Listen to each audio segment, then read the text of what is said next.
आज आपण viscosity of a fluid म्हणजे काय हे समजून घेणार आहे. आता viscosity of a fluid he just एक प्रॉपर्टी आहे फ्लुइडची. आता विस्कॉसिटी समजून घेण्यासाठी आपण काय करूयात, तर एक एक्सपेरिमेंट करूयात. मी काय करतो त्याच्यासाठी इथे एक कंटेनर घेतो. बघा, सिंपल एक्सपेरिमेंट समजून घेऊयात आपण. आणि इथे एक कंटेनर आहे.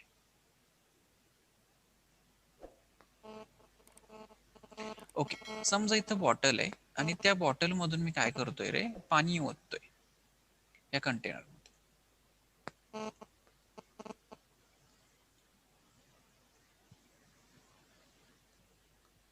ओके, आता ह्या फर्स्ट एक्सपेरिमेंटला मी ए एक्सपेरिमेंट म्हणतो आणि ह्या एक्सपेरिमेंटला मी बी एक्सपेरिमेंट म्हणतो.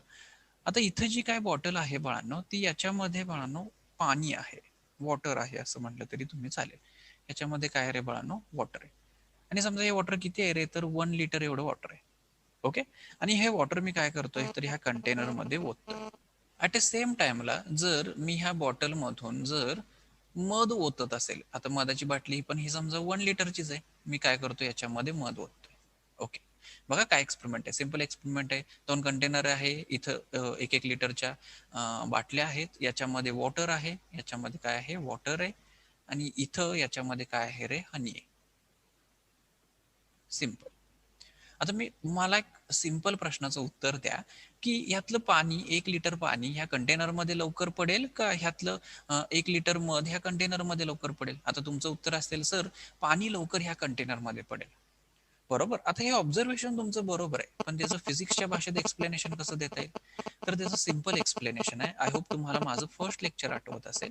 तर इथं जो काय वॉटर आहे, तर तो शेप डिफॉर्मेशनला कमी रेजिस्ट करतोय.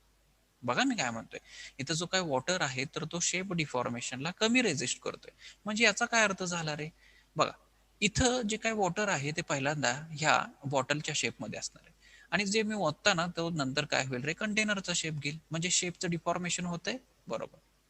आता हा जो काय वॉटर आहे तर तो शेप डिफॉर्मेशनला कमी रेजिस्ट करतोय, कमी रेजिस्ट. मी असं म्हणू का रे, low resistance, low resistance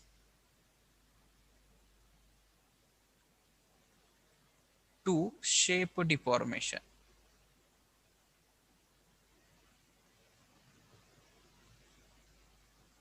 resistance देत नाहीये त्याच्यामुळे तो लवकर खाली पडतोय. पण इथं बाळांनो मध काहीतरी रेजिस्टन्स लावतोय, की नको नको रे, माझा शेप चेंज करू नको, ह्या पद्धतीने. पण तो रेजिस्टन्स लावतोय त्याच्यामुळे तो लवकर ह्या कंटेनर मध्ये येणार नाही. ओके, मी इथं असं लिहू शकतो की high resistance, high resistance to shape deformation, shape deformation, high resistance to shape deformation. आता जर अजून दुसऱ्या भाषेत सांगायचं झालं किंवा अजून दुसऱ्या फिजिक्सच्या पॅरामीटर मध्ये सांगायचं झालं, तर मी इथं काय लिहू शकतोय, की या वॉटरचं जे काय फ्लुइड फ्रिक्शन आहे, बघा मी काय म्हणतोय, तर ह्या वॉटरचं फ्लुइड फ्रिक्शन हे कमी आहे. म्हणजे मी असं म्हणू का, की low fluid friction, low fluid friction. आणि इथं काय आहे रे बाळांनो, हाय फ्लुइड फ्रिक्शन.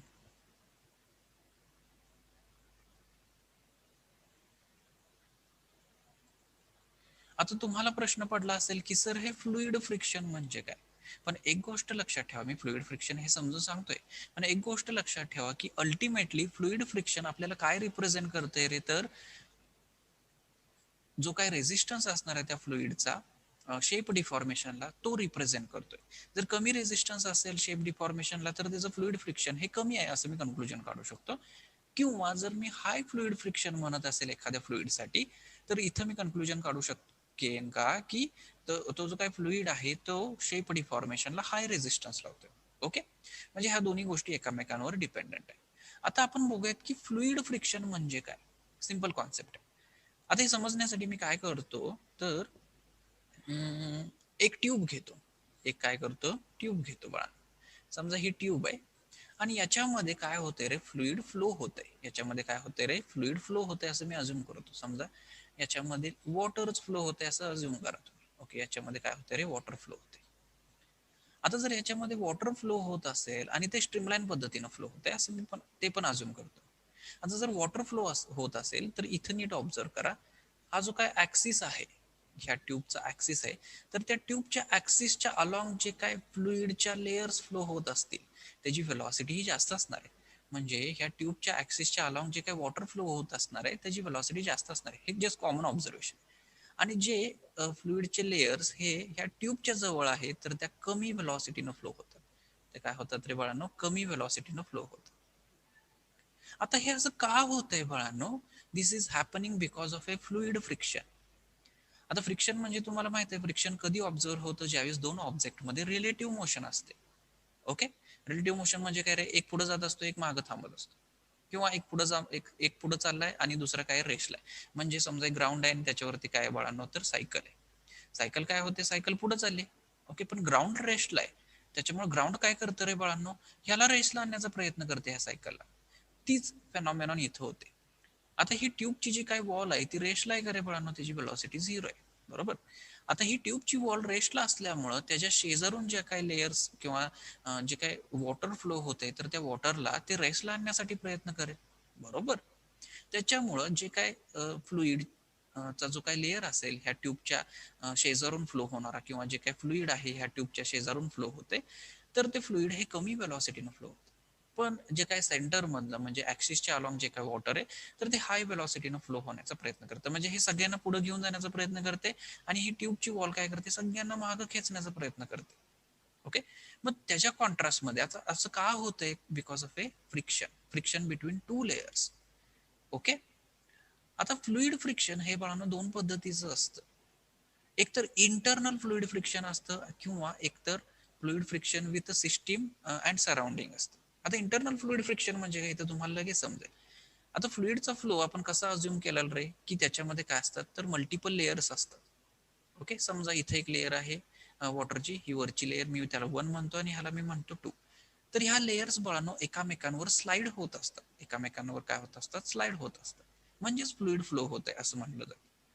आता हे एकामेकांवर जर स्लाइड होत असतील, समजा याच्यावरची एक लेयर असेल, ओके, याच्यावर एक लेयर, तर काय होतं, तर ही लेयर त्याच्या खालच्या लेयरवर काहीतरी फ्रिक्शन एक्झर्ट करतं. आता हे फ्रिक्शन कोणामुळे आहे रे, फ्लुइडमुळेच आहे.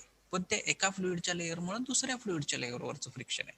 पण हे फ्लुइडचं फ्रिक्शन हे इंटरनल फ्रिक्शन आहे का रे, इंटरनल फ्रिक्शन आहे. म्हणजे फ्रिक्शन हे दोन पद्धतीचं असते, एक तर इंटरनल. ओके, इंटरनल कधी म्हणायचं, की ज्यावेळेस फ्लुइडचा एक लेयर दुसऱ्या लेयरवर फ्रिक्शन एक्झर्ट करतोय. ओके, आणि दुसरा जो काही फ्लुइड फ्रिक्शन असतोय तर तो असतोय friction with a system, or you can call it as a fluid and surrounding, fluid and surrounding. Okay, बघ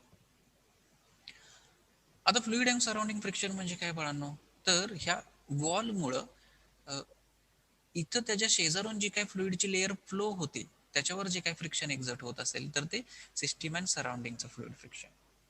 ओके, बघा, तर this is all about fluid friction. आता हे फ्लुइड फ्रिक्शन हे कॅल्क्युलेट करणं इट्स नॉट पॉसिबल. मग त्याच्यामुळं हे फ्लुइड फ्रिक्शन सांगण्यासाठी किंवा ते क्वांटिफाय करण्यासाठी जो पॅरामीटर सांगितला जातो तर तो असतो विस्कॉसिटी. ओके, म्हणजे viscosity ultimately tells you how much amount of fluid friction is present in that fluid. Okay, किंवा तुम्ही असंही म्हणू शकता की viscosity tells you how much amount of resistance that fluid is offering to the shape deformation.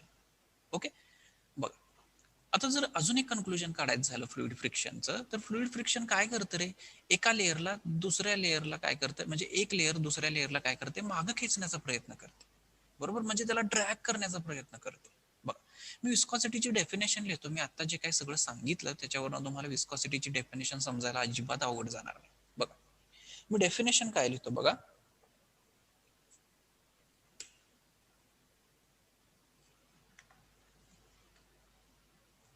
Note down करा माझ्याबरोबरच. Viscosity is a property of fluid. Viscosity is property of fluid. Viscosity is property of fluid by virtue of which by virtue of which relative motion between by virtue of which relative motion between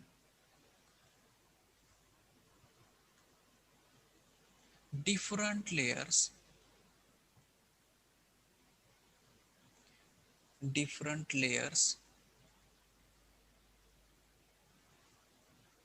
of fluid experience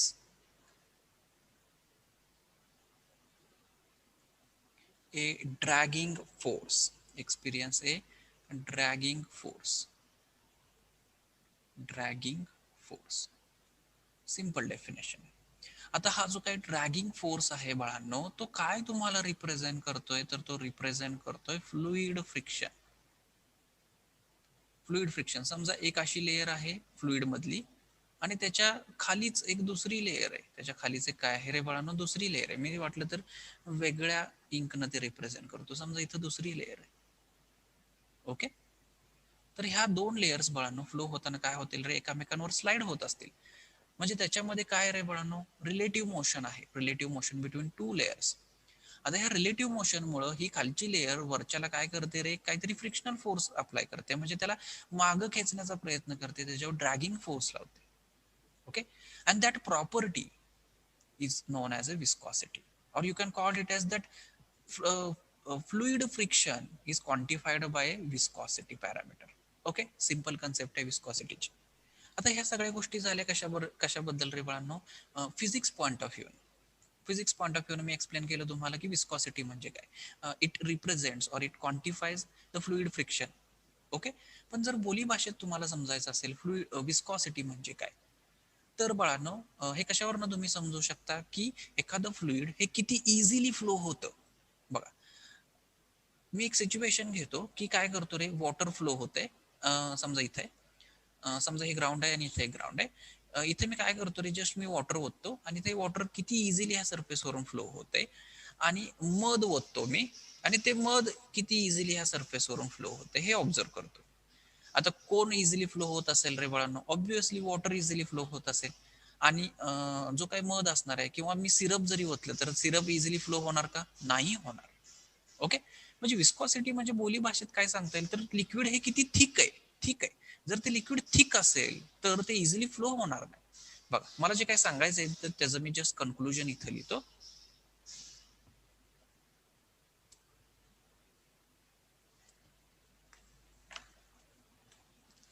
water is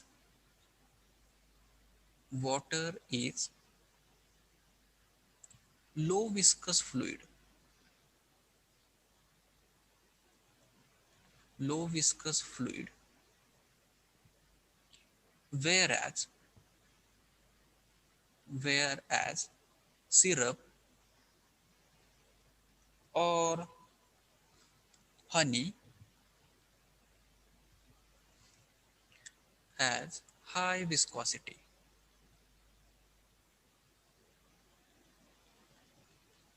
simple. Okay, बघ आता ही viscosity ही term तुम्ही ह्याही पद्धतीनं समजून घेऊ शकता किंवा अजून एक पद्धतीनं आपण विस्कॉसिटी ही टर्म समजून घेऊ. बघ, मी काय करतो हे इरेज करतो, तुम्ही नोट डाऊन करून. समजा एखादं फ्लुइड हे विस्कस फ्लुइड. बघा मी काय म्हणतोय, मी फर्स्ट पॉइंट टाकतो की फ्लुइड हे जर विस्कस फ्लुइड आहे, विस्कस फ्लुइड आहे. विस्कस फ्लुइड म्हणजे काय सांगता येईल की त्याच्यामध्ये काय आहे बाळांनो, फ्लुइड फ्रिक्शन एक्झिस्ट करते. फ्लुइड फ्रिक्शन एक्झिस्ट करते.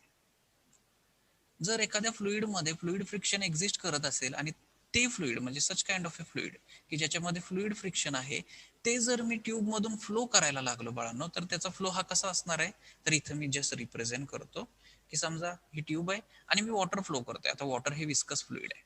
ओके, समजा मी याच्यामधून काय करतोय रे बाळांनो, वॉटर फ्लो करतोय.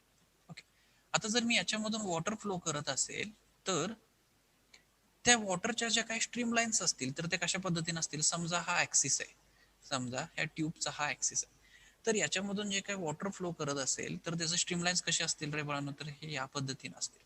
म्हणजे सेंट्रल लाईनची व्हेलॉसिटी जास्त असणार आहे, त्याच्यानंतर व्हेलॉसिटी कमी, त्याच्यानंतर परत कमी, परत कमी, आणि जी वॉलच्या शेजारी आहे त्याची व्हेलॉसिटी सगळ्यात कमी असणार आहे. ओके, तसंच इथं पण होत जाणार आहे, याची पण व्हेलॉसिटी कमी, परत कमी, परत कमी, परत कमी, अँड सो. म्हणजे इथं फ्लुइड फ्रिक्शन असल्यामुळं हा जो काय वॉल आहे ह्या ट्यूबचा, तो सगळ्या लेयर्सला रेस्ट आणण्याचा प्रयत्न करतोय, पण ज्या सेंट्रल लेयर्स आहेत त्या सगळ्यांना पुढे नेण्याचा प्रयत्न करतात. म्हणजे ह्याच्या कॉन्ट्रास्टमध्ये काय तयार झालेलं इथं, प्रत्येक लेयरची व्हेलॉसिटी डिफरंट डिफरंट आहे. बरोबर, इथं दिसतंय तुम्हाला स्ट्रीमलाईन्स वरून. म्हणून मी आता असं लिहू शकतो का की if a fluid is a viscous fluid, then velocity of a different layer is a different. बघा मी जस्ट नोट डाऊन करतो, different layer of a fluid, different different layers of flow having different velocity, having different velocity, having different velocity. Simple. Okay, हे का true होतंय किंवा हे का possible आहे, प्रत्येक लेअरची व्हेलॉसिटी हे का वेगवेगळे आहे? म्हणजे ऍक्सिसच्या अलॉंग जे काही फ्लुइड फ्लो होते त्याची व्हेलॉसिटी जास्त आहे, पण जे फ्लुइड हे ह्या ट्यूब वॉलच्या शेजारून फ्लो होते त्याची व्हेलॉसिटी कमी आहे. हे असं का होतंय बाळांनो? Because of a fluid friction, or you can call it as A because of A viscosity. Okay, जर मी असं कन्सिडर करतो की माझं फ्लुइड हे नॉन विस्कस आहे, कसं आहे ते नॉन विस्कस आहे, नॉन विस्कस फ्लुइड आहे. ओके, जर फ्लुइड हे नॉन विस्कस असेल तर, किंवा त्याचा फ्लो हा नॉन विस्कस असेल बाळांनो, याचा अर्थ काय होतो की त्याच्यामध्ये फ्लुइड फ्रिक्शन नसणार आहे, no fluid friction, no fluid friction. जर त्याच्यामध्ये फ्लुइड फ्रिक्शन नसेल बाळांनो, तर त्याचा काय अर्थ होईल रे? म्हणजे प्रत्येक लेयर ही सेम व्हेलॉसिटीनं फ्लो होईल का रे? का? कारण की फ्रिक्शनच नाहीये तिथं. जर फ्रिक्शन नसेल तर प्रत्येक लेयर ही सेम व्हेलॉसिटीनं फ्लो झाली पाहिजे. बरोबर, मी जस्ट ट्यूब ड्रॉ करतो आणि समजा याच्यामधून एक फ्लुइड फ्लो होतंय की ज्याची विस्कॉसिटी ही झिरो आहे, किंवा त्याला विस्कॉसिटीच नाहीये, किंवा ते फ्लुइड फ्लो होताना काहीही त्याच्यावर फ्रिक्शन एक्झर्टच होत नाहीये. बघा, मी काय म्हणतो की अशा सिच्युएशन मध्ये त्याचे काय फ्लुइड फ्लो होते त्याच्यामधले स्ट्रीम लाईन्स हे काय असणार आहेत बाळांनो, ह्या पद्धतीने असणार. प्रत्येकाची व्हेलॉसिटी काय असणार आहे, सेम असणार आहे. ओके, प्रत्येकाची व्हेलॉसिटी सेम असणार. हे असं कधी पॉसिबल आहे? ज्यावेळेस मी म्हणत असेल की फ्लुइड हे नॉन विस्कस आहे, किंवा त्याचा फ्लो हा नॉन विस्कस फ्लो आहे. म्हणजेच त्याचा अर्थ काय होतो तर नो फ्लुइड फ्रिक्शन, म्हणजे ते फ्लुइड फ्लो होताना त्याच्यावर काही फ्रिक्शन एक्झर्ट होत नाहीये. ओके, बघा मग मी इथं जस्ट नोट डाऊन करतो की different layers, different layers flow with same velocity.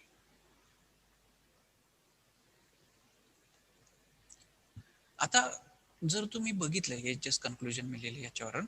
आता जर तुम्ही नेचरमध्ये बघितलं तर असं कुठलंही फ्लुइड नाहीये की जे नॉन विस्कस असेल, किंवा असं कुठलंही फ्लुइड नाहीये की ज्याच्यामध्ये फ्लुइड फ्रिक्शन हे झिरो असेल. असं कुठलंही फ्लुइड फ्रिक्शन, असं कुठलंही फ्लुइड नाहीये. म्हणजे याच्यावर मी असं म्हणू शकतो का की ही जी काही कन्सेप्ट आहे नॉन विस्कस फ्लुइड, ही कसली कन्सेप्ट आहे रे? तर आयडियल कन्सेप्ट.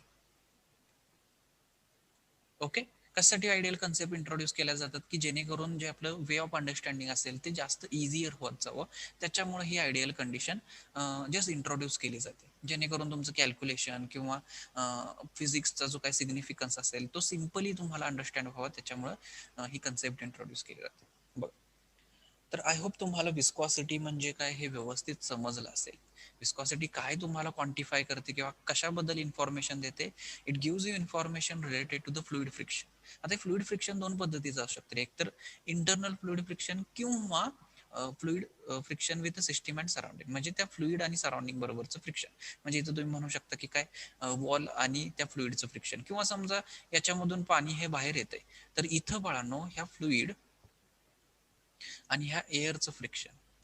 ओके, फ्लुइड आणि एअरचं फ्रिक्शन हे जे काय असणार आहे तर हे सेकंड काइंडचं फ्रिक्शन असणार आहे. एकतर हे रिप्रेझेंट करतं म्हणजे फ्लुइड फ्रिक्शन रिप्रेझेंट करतं विस्कॉसिटी, किंवा तो रिप्रेझेंट करतो की ते फ्लुइड हे शेप डिफॉर्मेशनला किती रेजिस्ट करतो.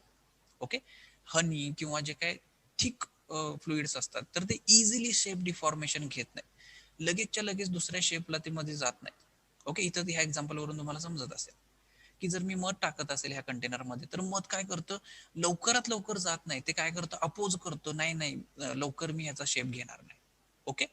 म्हणजे तो काय करतोय तर which is showing high resistance to the shape deformation, तो शेप डिफॉर्म होऊन देत नाही. तर याचं का होतंय किंवा हे क्वांटिफाय कसं करायचं की कुठले फ्लुइड्स हे लवकर शेप घेतील दुसऱ्या शेपचा, किंवा कुठले फ्लुइड्स हे कमी रेजिस्टन्स दाखवतायत शेप डिफॉर्मेशनला, हे क्वांटिफाय कसं करायचं, तर हे या विस्कॉसिटी या पॅरामीटरनं क्वांटिफाय केलं जातं. ओके.